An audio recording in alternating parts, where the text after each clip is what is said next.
my name's Patrick Massey. This is the hardest part of the whole thing. I don't even know what I'm going to call this thing. I just can't call it my space base. Okay. Technically, they made me put a title to it, so it's the UNN08 because the only thing I know how to do in like cheese slope lettering is 08. So it's the UNN08 comms array. I was gonna let you know that you guys did my Stormhold castle a couple of years ago. I spent an hour on a castle name generator trying to figure out a name for it. So I can build things, I just cannot put a name to them. The name's the most important. Forget the build. It's all about the name. I failed big time on this one. So it's just comms array. It's like a generic save value brand comms array. Okay, so. I have been like a castle builder forever, and I really wanted to branch out into something different. Kind of like I don't know, just try something different and take myself out of my comfort zone. So I ended up building a space castle. Yes, it's really just a castle with antennas on top of it. But no, I'll tell you like I said, I wanted to branch out into something different. I've always liked space, of course, and I was too intimidated, so I was like, I'll just launch right into something. And, I love landscaping, so I thought I'd just incorporate, something space-related with the landscaping that I'm obviously real familiar with. But any case, I was looking online for something to go with because my brain just does not go towards space building or any kind of sci-fi thing. So I found this tiny little image online. It had like 12 little silhouettes of sci-fi buildings on it, and I saw this one that has like A-frame, and I was like, man, I'm gonna build that. I just love the way it was designed, but again, it was just a silhouette, tiny little. I couldn't blow it up. There was no detail to it. But about halfway through building this, I had the structure all done, and I was like, I'm going to reach out to the guy who did that artwork and just send him a picture once this is done so I can show him, like, hey, man, look what you inspired me to build, and I tried to bring it in real life. I thought it'd be cool, so I started researching the guy. He's actually a designer for Halo. So people keep asking, like, this has got to be from Halo, and I was like, well, it's funny. I guess it is. I just never knew it was. So I was trying to go with something like from the Alien universe, this kind of like retro lo-fi sci-fi stuff, like the idea, like if the future was the 80s, there's like going to be no touch screen displays, everything's going to be real analog and stuff. But I always like the Alien universe, and it's one that maybe hasn't been explored. When it comes to sci-fi, you got Halo people, you got Star Trek people, Star Wars people, but Alien is the best. I like the grimy, gritty feel. So I'm honestly, I tell you this every time, I'm like not done with it, but I want to have like xenomorphs crawling all over it, so, but yeah, man, it's been a lot of fun. This is, like I said, really took me out of my element here, out of my comfort zone, but man, that's such a good thing for a builder to do from time to time, break out of the genre. As far as Peace Camp House, I'm gonna be honest, this one, I know it's like 5,000 just of these 1x2 tiles that I have for the water. Still going to have that all wrapped around, but I'm going to estimate somewhere like 150,000 pieces or so, counting all the fillers, so it's pretty hefty. Unfortunately, my wife decided she was going to get pregnant, so she couldn't help me lift it in and out of the... How inconvenient. No, I might have had something to do with it, but it's exciting. That's why there's a little baby down there, so people have asked about that. But that's also very exciting, though. Congratulations. Oh, man, thanks a lot. Yeah, absolutely. So she already knows like that this is the first thing the baby's going to see is my interview with you guys. So I kind of started this. I started the structure itself, and I probably did it 4 or 5 times before I finally finished. Like I really I had a lot of difficulty with the angles.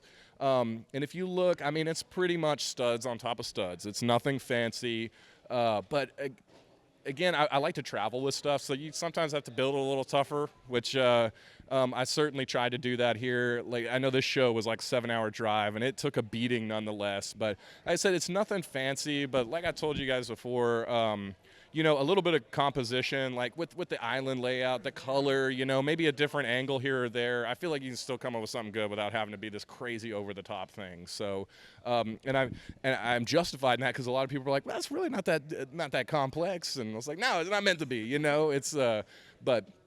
Yeah, I started with the main structure and then just started building the island and the little details around. And I'll be honest, that was the most challenging thing for me. Like, I like to build on this big a scale, but I like to incorporate lots of details. At the same time, I really don't know sci-fi details. Like, I try to put pipes and stuff laying around, like I got this little mini excavator over here.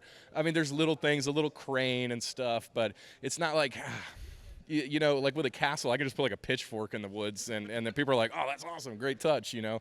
I really don't know what I'm doing when it comes to sci-fi. When I'm done with this, I'm going right back into castle. But the great thing about sci-fi is almost anything goes. I mean, you can like Greebling and that sort of idea. It's just like throw those pipes, throw everything around there. That's a really good point. Yeah, but you know, like I said, I think landscaping is really comes down to. I always like that aspect of castles, so that's what I really focused on. You know, get some terrain change, the trees, the vegetation. It really came together.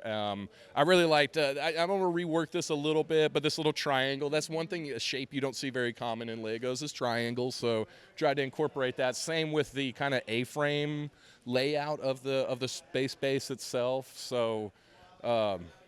What I like about this build is you can really imagine a great story here. So you got the main structure that you talked about where you started, but then all of this landscape and even like this triangle section you were just talking about, the cranes and stuff over there. So there's kind of so many different areas to let your mind wander through and imagine what might be happening there. Absolutely, and I always love that comment when people are like, man, I looked at this thing like 5 times and I keep finding something new. You know, I find myself in a different place, and I really like to build like almost from the perspective of a minifig. So like it doesn't matter where, if there's like a trail or a spot to get to, there's a way to get to it on this thing. So, but there is a little bit of a story. I've kind of got a little bit of a series of this idea that maybe in the future, like, we'll be able to build with nature as opposed to against it. You know, I feel like it's supposed to take place, even though it has a very like earth tone and earth colors and stuff.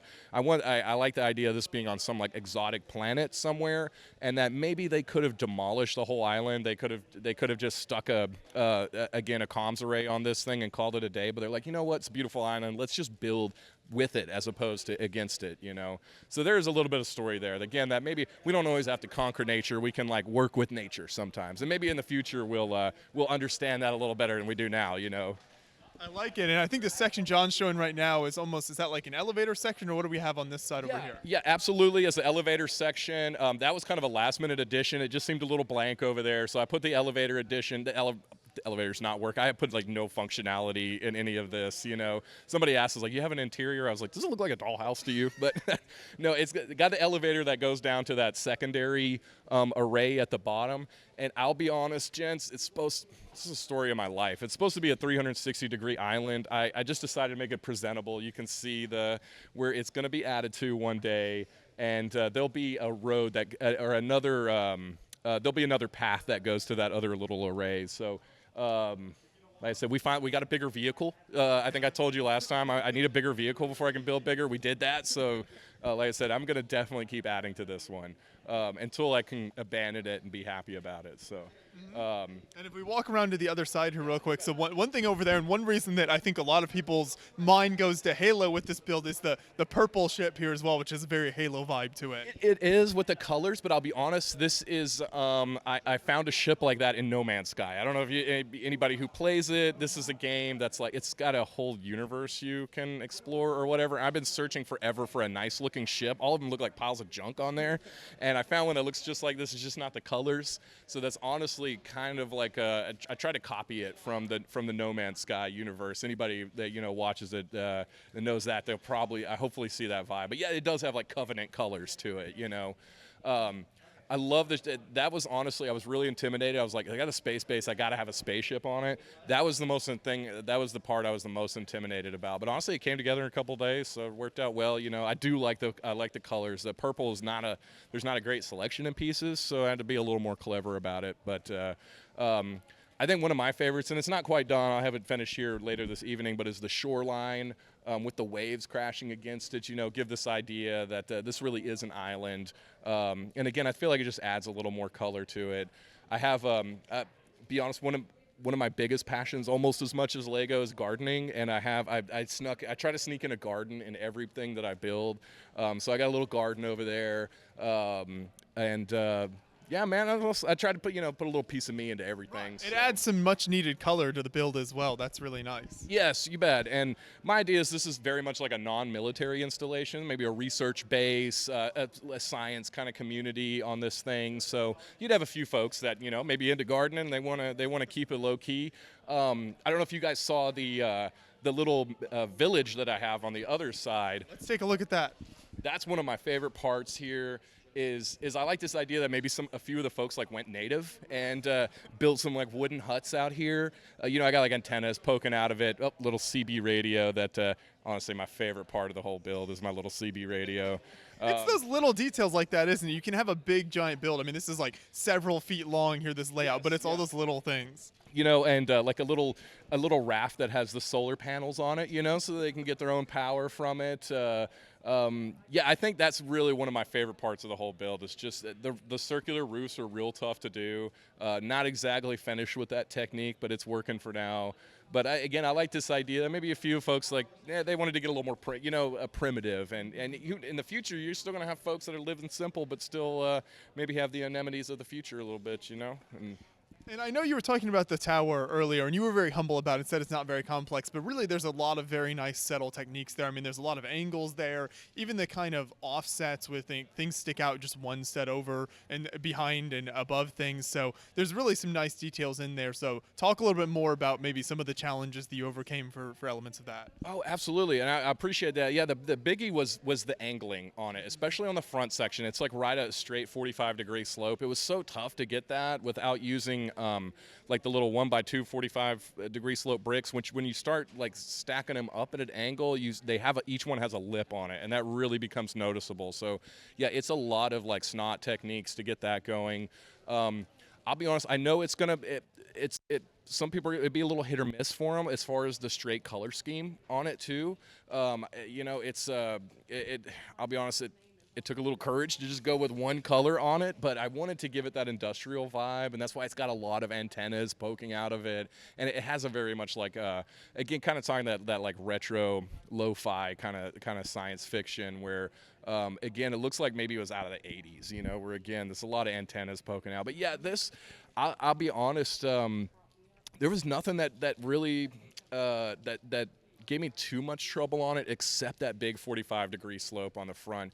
I built that probably like 4 or 5 times, smashed it every time until I was finally happy with it. I think the little skylight or the glass, that's one of my favorite parts of the whole thing. That was really, it was a challenge getting those things to match up flush with one another. But again, I like that. I like the idea. They're still letting natural light into this, you know, futuristic sci-fi base. Again, trying to work with nature as much as possible. So I said nothing too crazy over there. Again, it's just putting a little bit of detail where you can. Like you said, maybe offset something, have a stud poking out here or there, a little bit of greebling. You know, I try not to go too overboard with the greebling. I'm not that good at it either. There's some folks that are just amazing with it. But yeah, like I wanted, to me, like it has a very realistic vibe to it, you know.